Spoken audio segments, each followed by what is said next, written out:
feels like a test that I fail, so depressed when I can't seem to get out. But something deep inside won't let me quit.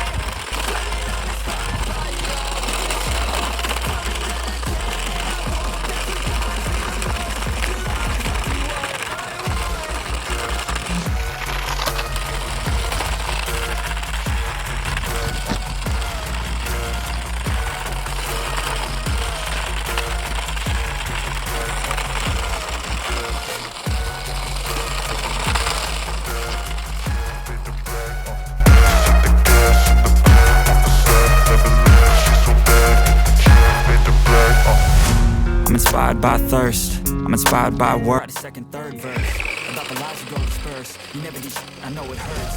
But something deep inside won't let me quit. I swear that I'm inspired by you.